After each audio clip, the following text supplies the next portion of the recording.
Ça raconte quoi? Tu me fais le speech? Le pitch, c'est l'histoire d'un jeune homme mélancolique dans un monde hostile qui va se suicider. C'est pour toi. Une des interviews qu'on a fait, vous m'aviez dit que vous adoriez voir des films de partout parce que c'est une façon de recevoir des cartes postales du monde, des lettres du monde, des nouvelles du monde. Qu'est-ce qu'il y a écrit sur le dos de la carte postale de Garçon Chiffon? Il y a écrit qu'il y a des guerres qui ne sont pas forcément des guerres entre les pays, des guerres de religion, des guerres d'État, géopolitiques. Il y a des guerres intimes qui sont peut-être moins considérées aujourd'hui. Et ces guerres-là, elles peuvent se gagner et elles peuvent justement faire que de nouveau on croit encore en la vie.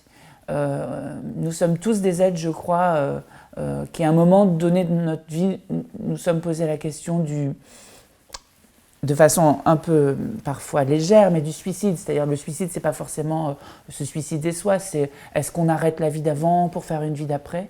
Et je crois que derrière la carte postale, il y a marqué rejoignez-vous, rejoignez votre cœur. Voilà. Parce qu'au centre de tout dans le film, il y a l'amour, oui. Que ce soit l'amour amoureux, l'amour filial, l'amour de son métier aussi. Comment on parle de ça aujourd'hui, en 2020 ? On parle de ça avec, j'ai l'impression, cette bannière, ce drapeau que j'essaye de planter dans mon petit territoire, c'est le sentiment de la vérité. C'est-à-dire ces deux choses qui peuvent paraître antinomiques, et le sentiment et la vérité, parce qu'on se dit ce qui est sentimental n'est pas forcément réel. Et en fait, moi, c'est deux choses que j'aime vraiment mettre ensemble. Donc ça part d'un regard, c'est le mien. Pour moi, le cinéma qu'on dit d'auteur, c'est pas tant parce qu'il serait intello ou pas, c'est parce qu'il se rapprocherait de cette fenêtre-là très particulière qui est les yeux de ce réalisateur-là.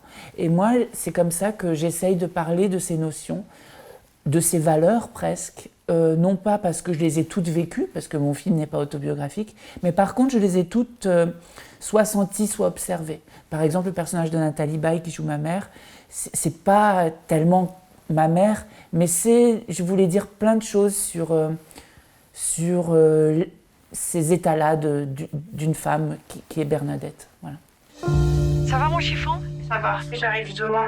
Je descends pour y voir plus clair. Mais qu'est-ce que t'as, mon petit chose? T'as l'air tout chose. Pourquoi tu me parles jamais de tes amours? Plus je l'aime, plus j'ai le monstre vert aux yeux rouges qui grandit en moi. Ça va aller, mon chiffon.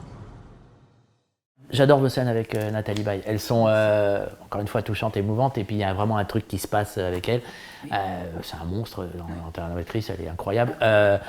Comment ça s'est passé? Comment vous avez comment on dirige quelqu'un comme ça? Ça a été incroyablement juste, notre rapport, je dirais. Incroyablement, j'adore ce genre de rapport en plus, comment on appelle ça, horizontal. C'est-à-dire que très vite, elle a été très précise, insistante sur le scénario, sur des répliques qu'elle voulait vraiment comprendre. Et puis après, ça a été une évidence. Et puis elle me parlait souvent quand elle travaillait, je lui faisais penser humainement en tout cas à François Truffaut, au fait que quand il avait joué lui-même dans un de ses films. Et puis elle a été là pour moi, et là pour Gugus, le chien du film.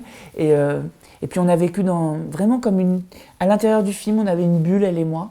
Et c'était très important pour moi, et même l'équipe nous le disait, c'est que quand j'installais les plans, etc., je voulais vraiment oublier tout ce qui se passait. Et je ne sais pas pourquoi, mais c'est peut-être l'instinct, c'est que dès qu'on se regardait, on avait envie de pleurer. On avait envie de rire des fois, mais parfois on avait envie de pleurer. Ça dépassait même la scène.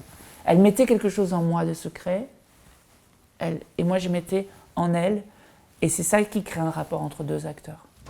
Qu'est-ce qui va pas avec moi? Si t'avais été acteur dans les années 60, tu n'aurais pas arrêté d'enchaîner les films. Télétransporte-moi. Le personnage principal est extrêmement touchant. Il y a toujours un équilibre. Quand il est drôle et touchant. Quand il est triste et touchant. Vous avez toujours ce petit côté où on est totalement en empathie avec lui. Comment on travaille ça? On travaille ça, je crois. Alors c'est très schizophrénique parce que le réalisateur que j'étais était beaucoup plus capitaine et je pense moins touchant pour mon équipe. Je pense que j'étais beaucoup plus, je crois, un peu commandant, mais heureusement, on attendait ça de moi. Et c'est la place d'un metteur en scène, en tout cas en France, je ne sais pas à l'étranger, mais c'est quand même, il faut prendre sa place, quoi. Et le personnage que je jouais là comme acteur, face à la caméra, devait rentrer dans ces forêts profondes, j'appelle ça.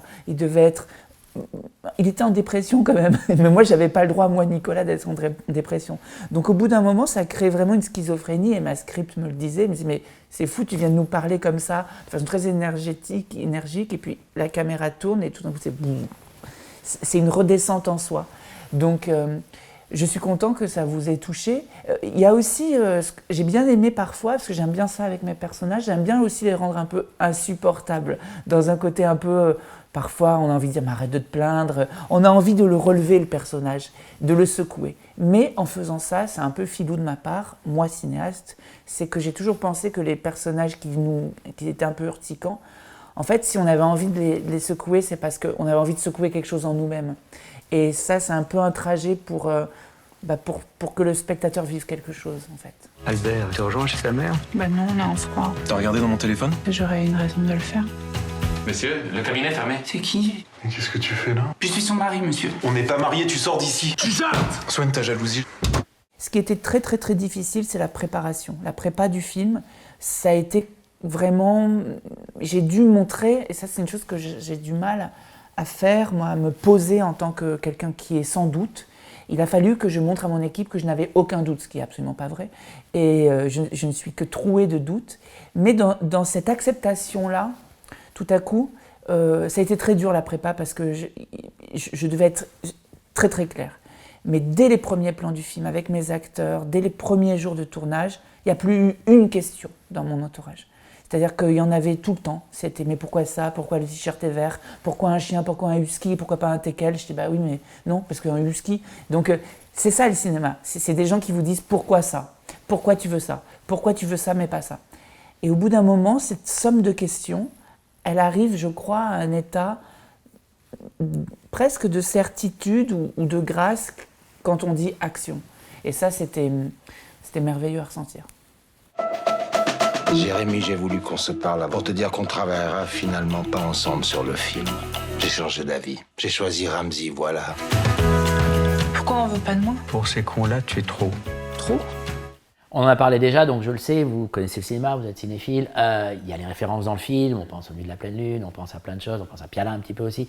Vous les acceptez, ces références, ou elles sont juste naturelles? Oh ben celles-ci, je les accepte vraiment énormément. Moi, j'aime souvent dire, parce que comme les journalistes nous posent souvent, et alors vous, c'est plus élégant parce que vous, au moins, vous mouillez avec des références qui ne sont pas conventionnelles. Moi, j'aime les références classiques qu'on peut dire, mais alors quand on parle de références, j'aime bien rebondir. Là, celles-ci sont plutôt très belles. Mais moi, j'ai toujours l'impression que... Alors je sais qu'il y a des gens qui se sentent auto-engendrés dans le cinéma, qui viennent de nulle part. Enfin, moi, j'aimerais raconter ça, mais moi je viens de cet amour que j'ai pour les films et encore une fois, pour les nouvelles du monde. Et ça peut être des films très anciens qui me donnent des nouvelles du monde très anciens, des films de Mizoguchi. Là j'ai revu des films d'Ozu que je n'avais pas vus, mais qui sont complètement déments. Et dans le film, moi je dirais que j'ai essayé de faire ce premier film. Comment dire, ça ne pourra jamais être mon deuxième film, celui-ci. Je rejoins un peu ce que je pense du monde du cinéma. Et je dirais qu'il se situe entre Judd Apatow, que j'adore, et peut-être Hong Sang-soo. Et c'est drôle parce que de façon en fait, géographique, effectivement, la France, elle est pile au milieu. Donc je suis un peu à l'image de ça. Mais quand les gens vous font ces références-là, quand les gens vous les donnent, vous les acceptez ou vous dites oui, mais regardez, il y a quand même plus que ça parce que j'ai mis ça ou ça ou ça? Je les accepte, mais j'essaye toujours non pas par prétention, mais d'essayer d'emmener vers l'autre, que ce soit en disant « mais est-ce que vous ne trouvez pas qu'il y a une musique particulière aussi ?» Voilà, parce que je trouve que c'est ce que j'ai tenté de faire, je crois que j'y suis arrivée, mais pas tout seul, à composer ma musique. Il y a un très beau film de Godard qui s'appelle « Notre musique », et je crois que c'est...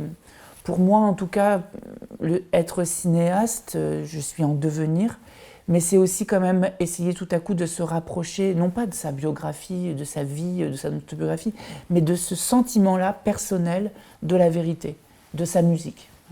Ah, ne retiens pas tes ailes, mâche. T'aimes bien quoi chez un mec? C'est une vraie question. Jérémy, qu'est-ce que tu fais? Je prends mon texte pour l'audition. Ne cherche pas à comprendre. Merci pour tous mes mères, vos sœurs.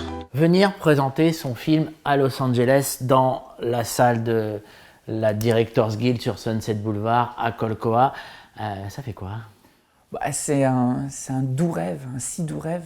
C'est évidemment c'est mes amours de cinéma, c'est cette institution incroyable qu'est la Directors Guild, et puis c'est, je sais pas, j'arrive même pas. Moi j'ai toujours pensé que de toute façon les films pouvaient se voir, le cinéma était quelque chose d'hors frontière. La seule frontière, c'est peut-être ses goûts à soi-même en tant que spectateur, mais là c'est vraiment concrètement matériel que mon film si particulier soit ici en plus grand, c'est hyper heureux. Parfois, je me sens comme un trognon sur le compost qui attend juste d'être biodégradé. Mais parfois, quand même, qu'est-ce que tu peux dire comme connerie? Mais tu fais de la Ton père et moi, on n'a pas eu de chance. Mais je t'ai eu. Et ça, c'est énorme. Alors là, je suis heureux. Avec toi.